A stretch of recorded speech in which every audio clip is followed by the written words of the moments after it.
Good evening, I'm Dennis Ward. Welcome to APTN National News Weekend. Teepees were recently set up to remind loggers that they're entering Atikamekw ancestral territory in Quebec. APTN News spoke with the guardian of the territory, Teepees, who's been involved in multiple blockades in Wematachi over the last few years.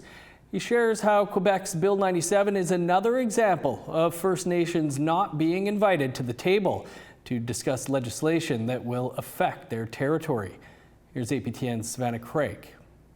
On vient planter un tipi ici, pour que tout le monde le voie. C'est la route 25. Le chemin principal est au 62. Teepees is protecting Atikamekw ancestral territory from the threat of Bill 97. He's putting up teepees to prevent loggers from passing the roads, a response to this legislation that began in the spring after Bill 97 was tabled in late April. The bill is seen by the provincial government as a way to modernize the forestry regime. L'autre là-bas est souvent écrasé. Il y a un malin qui passe tout le temps, il l'écrase, mais on va voir s'il va grimper ici. Teepees says he moved the teepees onto a hill overlooking the roads that logging trucks drive through after the teepees kept being taken down on those same roads. Now it remains as a symbolic gesture that loggers are not welcome. C'est un exercice de souveraineté ancestrale. On a pas mal, ils n'ont pas compté, mais on a pas mal dans le territoire là, où c'est fermé. For Teepees, Bill 97 is another example of First Nations being left out of provincial decisions. Arrête de négocier entre eux et qui viennent négocier avec les vrais représentants du territoire, les gardiens du territoire. Teepees staged a blockade against logging in Wematachi, both in the spring and winter of 2023, after he said community members weren't consulted by the provincial government. Now he says this is happening again. Cette table a été mise en place à la suite du dépôt. Earlier this month, Regional Chief for the Assembly of First Nations Quebec and Labrador went to Quebec's National Assembly to urge the government to abandon the bill. The Minister of Natural Resources and Forests, Maïté Blanchette-Vézina, instead welcomed First Nations to the table to rewrite the bill alongside her. Les blocus, c'est pas permis dans le sens où c'est des chemins qui sont publics. Donc, il est important que le droit soit respecté, mais on tolère certaines activités de manifestation. C'est pour ça qu'elle est là encore. Ceci étant, la solution de prendre des communautés, des travailleurs en otage, c'est pas le moyen à utiliser. On a une table pour discuter.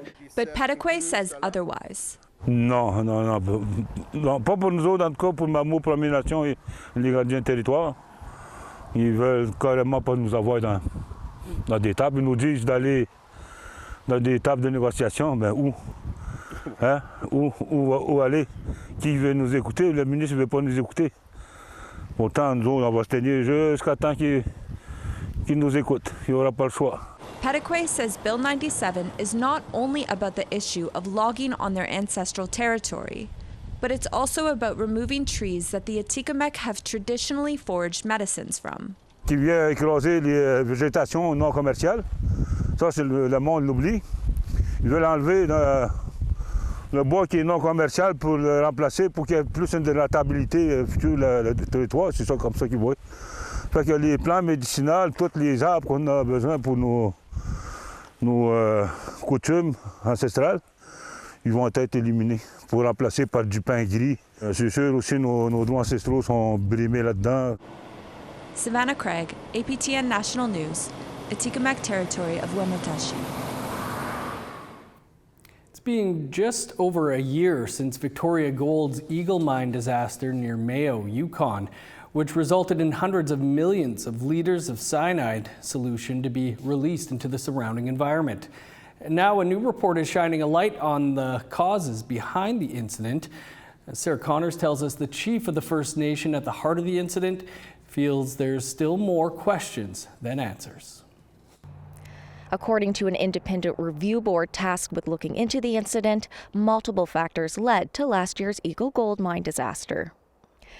In a report released Wednesday, the board found an area of the mine's heap leach facility had too steep of a slope and a history of poor drainage. That, in combination with what the report calls adverse conditions and events, such as inadequate management of the mine's ore quality, triggered the failure. The review board also found Victoria Gold and its third-party contractors had a hand in the incident through their actions or inactions. We can't trust the land anymore like we've been taught to. At the heart of the disaster is the First Nation of Nacho-Nayakdun, whose traditional territory the mine is on.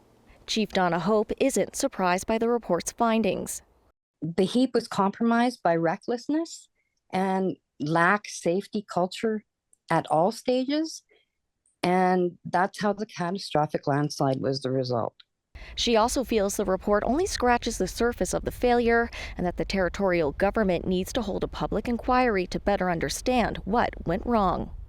We need accountability. We need to know the role Yukon government in permitting or failing to prevent increasingly dangerous conditions at mine sites like that. The report provides recommendations to prevent future incidents, such as changes to industry practices in the regulatory process. Mines Minister John Stryker says the government is reviewing the report's findings and will determine the appropriate next steps for a public inquiry. Sarah Connors, APTN National News, Whitehorse. Thanks, Sarah. Still to come tonight, our Truth and Politics panel weighs in on the controversy with Manitoba's Minister of Accessibility. Stick around.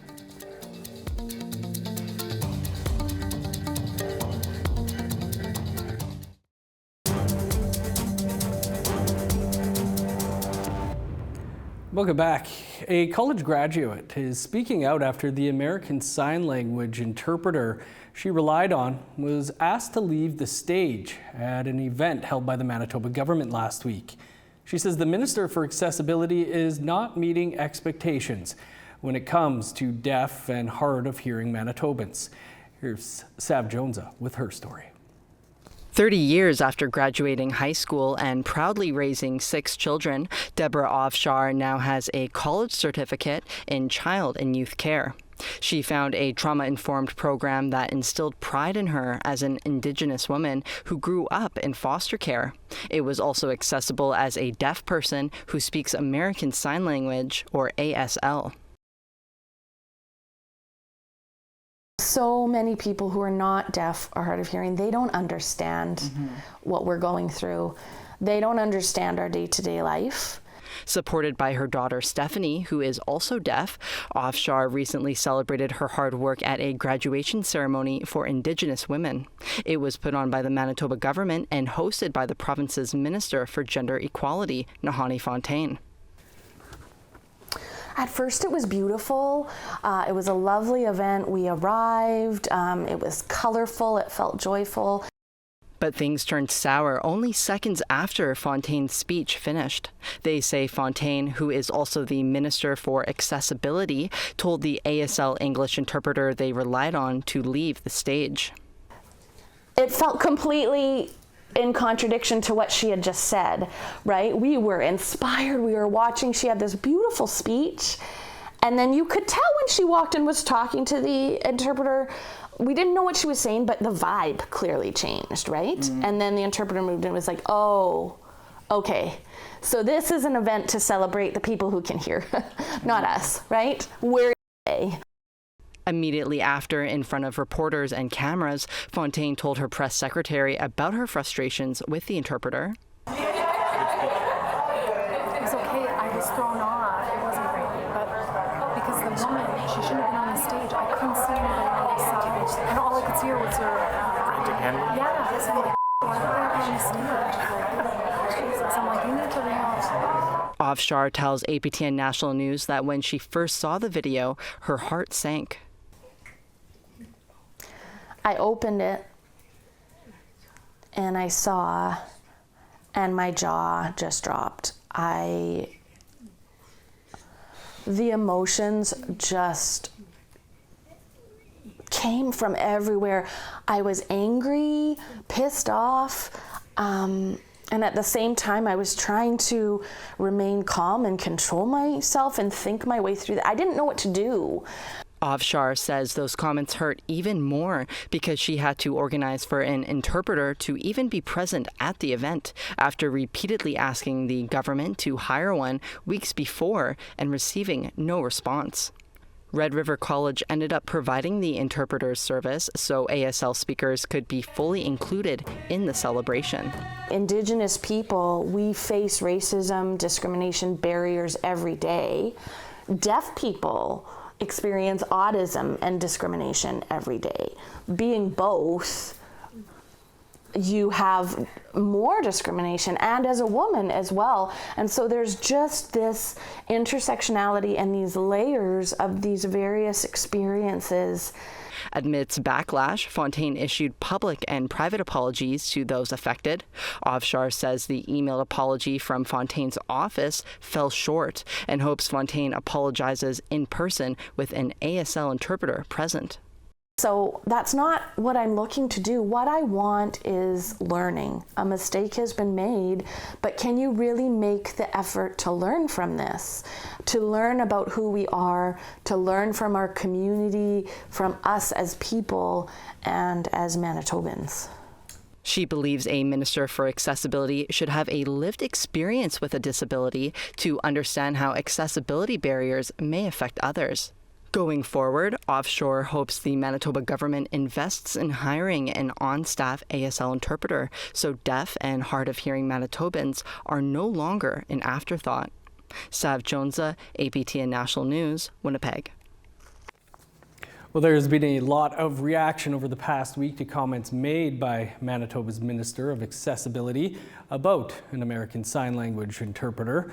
For more on the fallout, our Truth in Politics panel spoke about this earlier. Jennifer Lewitz is the CEO of Pusquash Strategies, and Negon Sinclair is a columnist with the Winnipeg Free Press.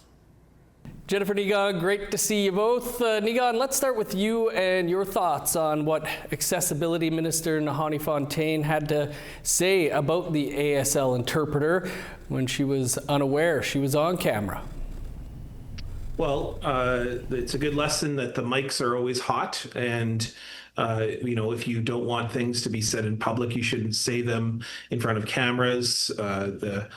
Whether you're unaware or not, you should know better than this. This was also a big mistake, and I think she's acknowledged that. She's apologized. I'm not sure what this pound of flesh that people want. If she's going to resign, then the reality is that if you are a politician and you say atrociously offensive things, you could be U.S. president, but I guess you can't be Minister of Accessibility.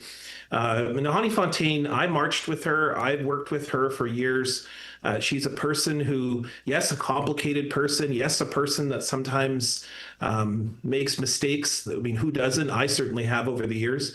And but is a person who has owned it and has done much good work over the years. And I know for sure that she is someone who is a very strong advocate for people who need accessibility needs. I think, if anything, she should work on building relationships with communities and leave it at that. Jennifer, there has been a lot of reaction to this. Many are defending the minister for making a mistake, and she has issued 2 apologies now. What's your take on it?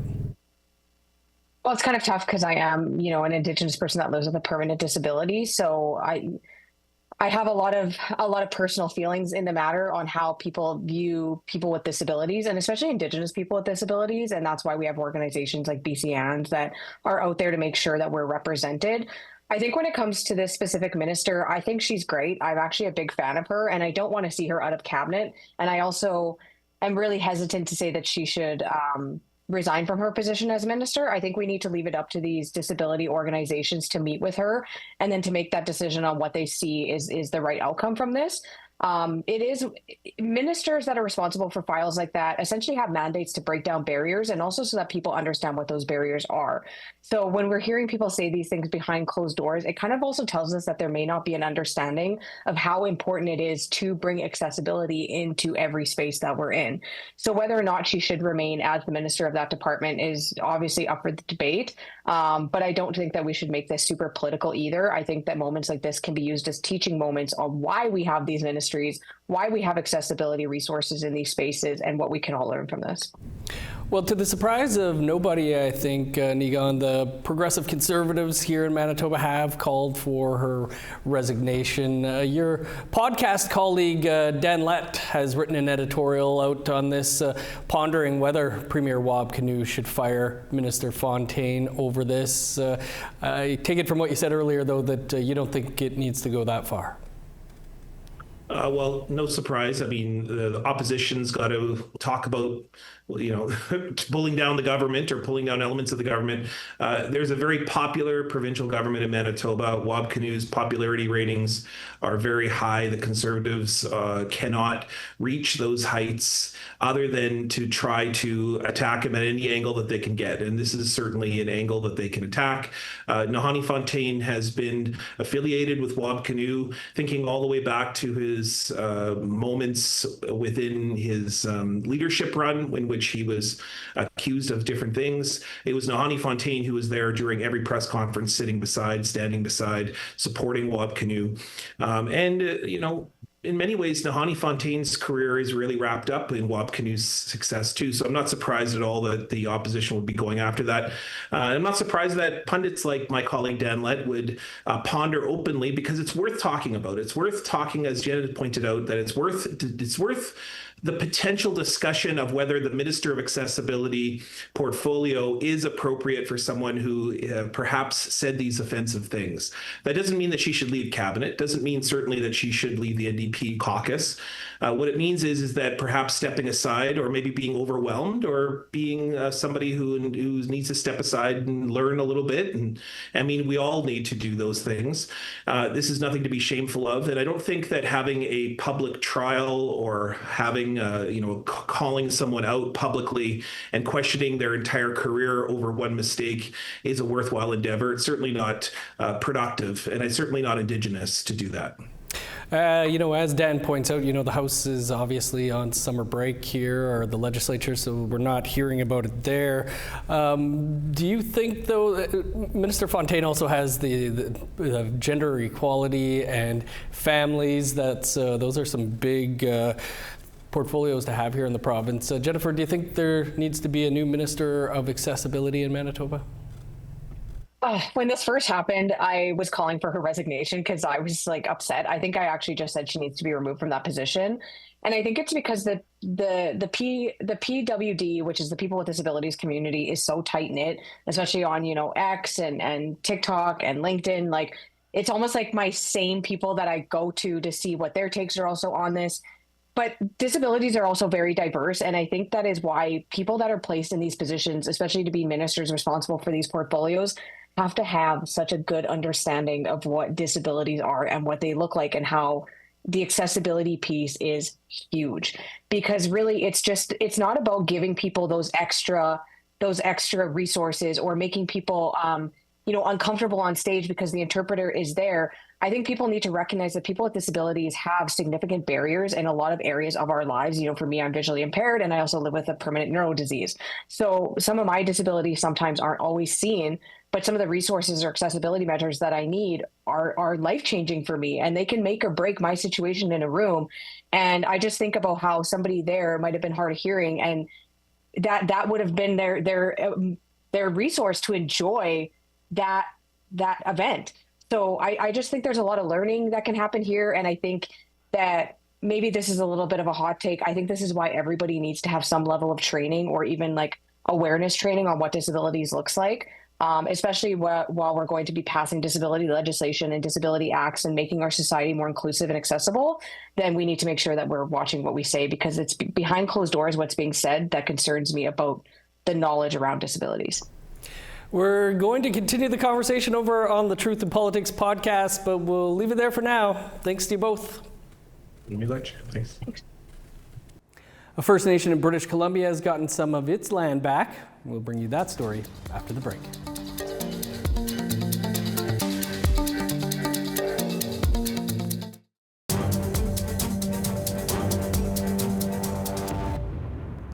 Welcome back. A First Nation in British Columbia just got a large part of their traditional territory back, And as APTN's Tina House reports, it's an opportunity for the nation to save old-growth forests and heritage sites. Started out with a ride in the Sea to Sky gondola to the summit, where traditional songs and drumming greeted guests at this special event. Squamish Nation leaders, elders, and community members celebrated the signing of the documents that signifies a new relationship between the nation and the province of British Columbia, as they can now protect over 20,000 hectares of land within their traditional territory. And with their traditional territory that extends from North Vancouver to further up in the valley to Howe Sound to small islands, Wilson Williams says this is a major win for them and their future generations. It's the equivalent to 50 Stanley Parks. Included in that area are more than 30 new Squamish cultural sites and 6 new special cultural management areas. These areas will be managed to protect old-growth cedar, culturally modified trees, and critical habitats. The agreement also includes provisions for future work on the shoreline and marine areas within our territory. BC's Minister of Forests, Ravi Parmar, says he is honored to be part of this historic agreement. This agreement is years in the making and builds upon previous agreements in 2017 and 2007 that will guide forest stewardship in this beautiful territory. And it sets the stage for further discussions around land use planning and provides certainty around when and where forestry activities can occur while protecting important Indigenous cultural values. Kel Selam is the chair of the Squamish Nation. He says this agreement has spiritual significance as well. We have very few places that we can call our own within our territory to practice our spiritual beliefs and our cultural practices.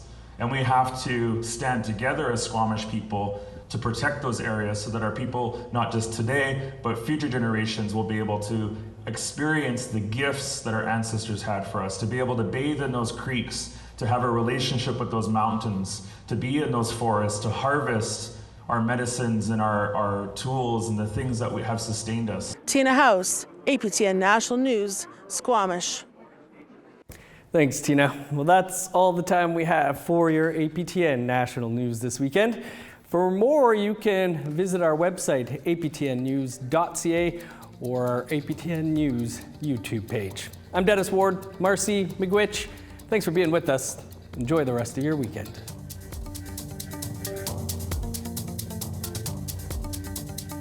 Le drapeau est un symbole iconique.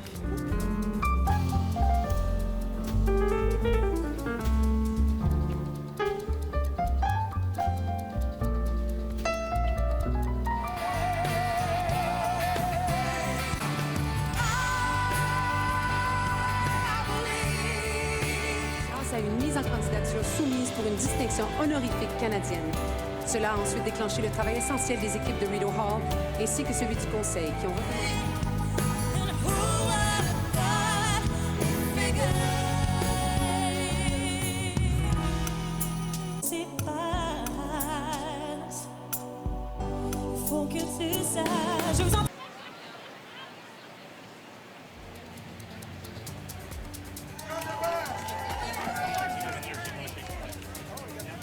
Come on.